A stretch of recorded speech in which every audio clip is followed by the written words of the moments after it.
असे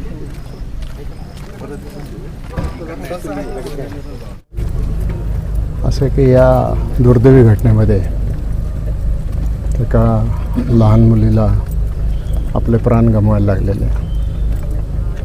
पोलिसांनी आरोपीला तातडीने अटक केलेली आहे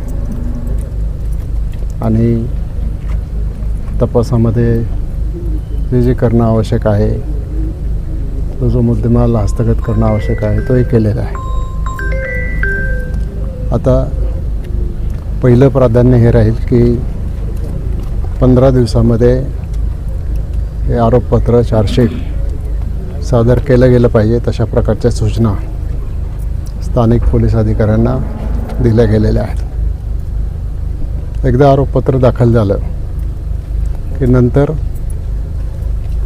ही केस अतिशय जलद गतीने कोर्टामध्ये कशी उभी राहील, त्याच्यासाठी निष्णात वकील कसे दिले जातील हे आम्ही पाहणार आहोत. आणि आरोपीला शिक्षा झाली पाहिजे, फाशीची शिक्षा झाली पाहिजे, ही सगळी स्थानिक नागरिकांची, आमची सगळ्यांची मागणी त्याच्यामध्ये आहे. एकतर कुटुंब कर्जबाजारी आहे आणि कर्जबाजारी असल्यामुळे त्यांना त्याच्यातून बाहेर काढणं, त्यांच्या मुलांचं शिक्षण पुढे सुरू ठेवणं आणि त्या कुटुंबाला आधार देऊन, हे कुटुंब भूमिहीन आहे. शासनाच्या योजनेप्रमाणे त्यांना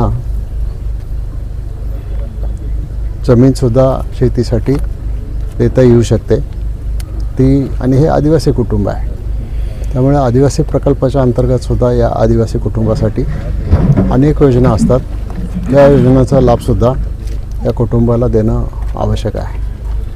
पण सगळ्यात महत्त्वाचं हे आहे की जी घटना घडली त्याच्यातला जो आरोपी आहे त्याला कठोरात कठोर शिक्षा करणं, त्याला फाशी होईल असं बघणं, हे आमचं पहिली प्रायोरिटी आहे. दुसरी प्रायोरिटी आमची ही आहे की या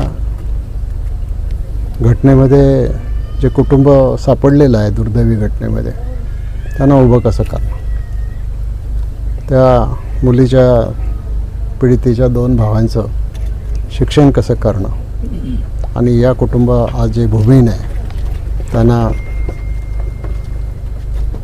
मदत कशी करणं, हे आमचं त्याच्यातलं पहिलं कर्तव्य आहे आणि ते आम्ही करणार आहोत. याच्यासाठी संबंधित अधिकाऱ्यांची मी उद्या सकाळी 8:30 वाजता बैठक बोलवलेली आहे आणि त्याच्यामध्ये आम्ही निर्णय घेऊन ते पुढे नेऊ. आणि आम्ही राष्ट्रवादी काँग्रेस पक्षाच्या तर्फे या कुटुंबाला त्यांचं कर्ज फेडण्यासाठी 5 लाख रुपयाची मदत करण्याचा निर्णय घेतलेला आहे आणि तो आम्ही करू. आणि भविष्य काळामध्ये अशा घटना घडणार नाहीत याच्यासाठी जनजागृती करणं आणि अतिशय सतर्कता ठेवणं आणि सगळेच समाज गुण्यागोविंदाने कसे राहतील हे पाहणं, हे आमचं प्रायोरिटी राहील. नाही, असं घटना घडत आहेत, त्या घडता कामा नयेत. याच्यासाठी जे एक पब्लिक एज्युकेशनची जी गरज आहे ते पण करणं गरजेचं आहे. सुरक्षितता महत्त्वाची आहे. यंत्रणेने अतिशय सक्षमतेने काम करणं गरजेचं आहे आणि त्यासाठीच आमचा प्रयत्न राहील. गावात पोलीस चौकी बंद आहे खूप दिवस. गावामध्ये पोलीस चौकी मंजूर आहे, परंतु ती बरेच दिवस बंद आहे. त्याच्या संदर्भात सुद्धा ताबडतोबीने तिथं स्टाफ उपलब्ध करून देण्याच्या संदर्भात सूचना दिलेल्या आहेत आणि परिसरामध्ये जे अवैध धंदे सुरू आहेत त्याच्या संदर्भात सुद्धा ते बंद झाले पाहिजेत. कुठल्या परिस्थितीत ते टॉलरेट केलं जाणार नाही अशा सूचना दिलेल्या आहेत. ठीक आहे सर, धन्यवाद. असं आहे की आता काळवडीच्या केसच्या संदर्भात मला थोडी माहिती आहे, पण मी अधिक माहिती घ्यायचा प्रयत्न करतो. प्राथमिक जी माहिती मला प्राप्त झालेली आहे आणि तुम्ही जी सांगता की जर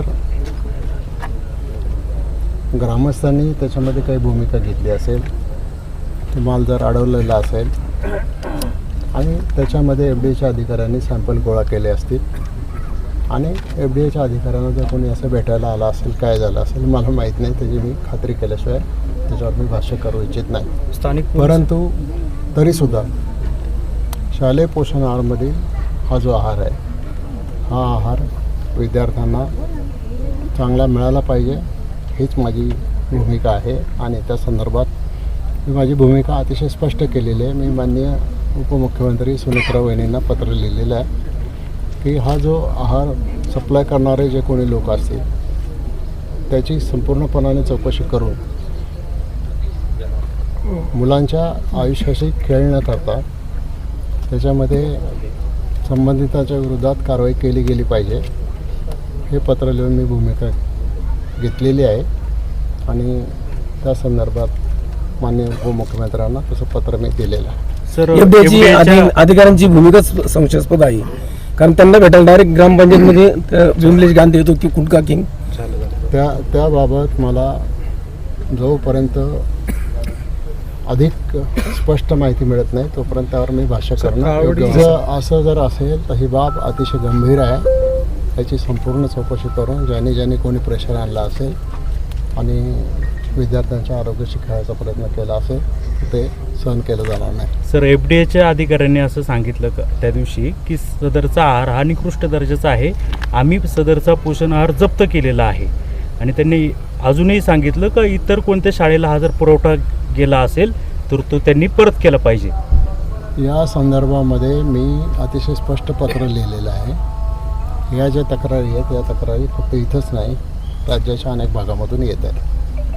तर आपल्याला हे माहिती असायला पाहिजे की याच्या संदर्भातली जी खरेदी आहे ती सेंट्रल लेवलला त्या ठिकाणी होते. याचा खुलासा मला वाटतं आयुक्त महिला बालकल्याण यांनी जर केला तर जास्त बरं राहील. Thank you sir.